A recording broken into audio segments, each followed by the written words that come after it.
వాళ్ళ గ్రామ ప్రజలందరికీ కూడా యేసుక్రీస్తు నామములో శుభాలు వందనాలు తెలియజేస్తున్నారు. అమ్మా అయ్యా, మీరు ఏ పని చేసుకుంటున్నా, ఏ పని మీద ఉన్నా యేసు ప్రభు గురించి కొన్ని విషయాలు మీకు తెలియజేయాలని మరి తణుకు పట్టణం నుండి అలాగే ఎల్లంటిపేట నుంచి మరి ఈ గ్రామానికి రావడం జరిగింది. దైవ సేవకులు ప్రియులారా, మరి ప్రతి ఒక్కరు కూడా ప్రభువును గూర్చి కొన్ని విషయాలు తెలుసుకోవాలి. ప్రియులారా, యేసుక్రీస్తు ప్రభు వారి లోకానికి వచ్చి 33.5 సంవత్సరాలు జీవించి ఉన్నారు. ప్రియులారా, జీవించడమే కాదు ఆ గలిలయ ప్రాంతమంతా తిరుగుతూ ప్రియులారా కుంటివారిని, గుడ్డివారిని, మోగవారిని, చెమటివారిని అనేకలను స్వస్థపరిచిన దేవుడు. ప్రియులారా, మరి దినాల్లో చూస్తే అనేక మంది బీపీ, షుగరు, హార్ట్ ప్రాబ్లమ్స్, రకరకాల వ్యాధులతో బాధపడుతున్నాం. ప్రియులారా, నిజమే, ఎన్ని బాధలు వచ్చినా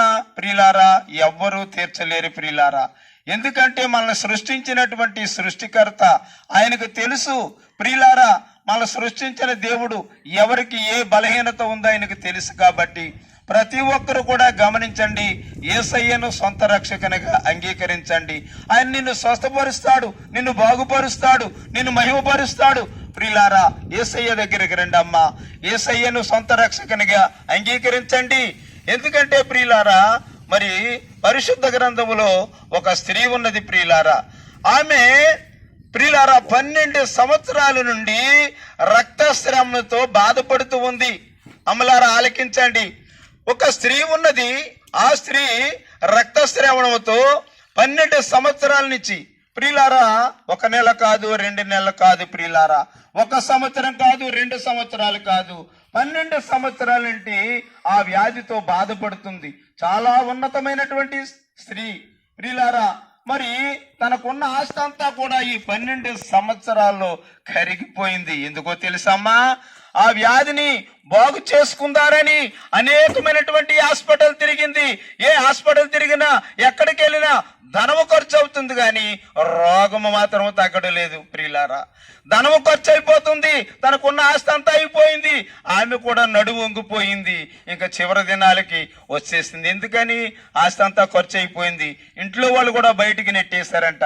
ఇక నువ్వెందుకు, మా ఆస్తి అంతా కూడా అయిపోయింది, మా ఇంట్లో కూడా ఉండొద్దు, వెళ్ళిపో అంటే ఆమె చాలా నిరాశ చెంది బాధతో, అయ్యో ఇక నా పని అయిపోయింది, ఇక నాకు చావే మరణం అని అనుకుంటూ ఉండగా ప్రియులారా ఇలాంటి సువార్తికులు వెళ్ళి చెప్పారంట, అమ్మా నువ్వు మరి నశించిపోవు, నశించిన దాన్ని వెతికి రక్షించడానికి యేసయ్య అనే గొప్ప మరి ప్రభు వచ్చారు, ఆయన మార్గాన్ని వస్తున్నారు.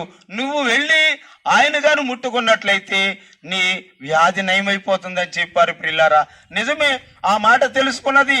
ఆ మాట తెలుసుకుని ఆ ఉంగిపోయినటువంటి ఆ స్త్రీ 12 సంవత్సరాల నుంచి వ్యాధితో బాధపడుతున్న ఆ స్త్రీ యేసు ప్రభు వారు ఆ జన సమూహంతో వస్తూ ఉంటే ఆ వెనకమారే వెళ్ళి ఆయన వస్త్రపు చెంగు ముట్టింది.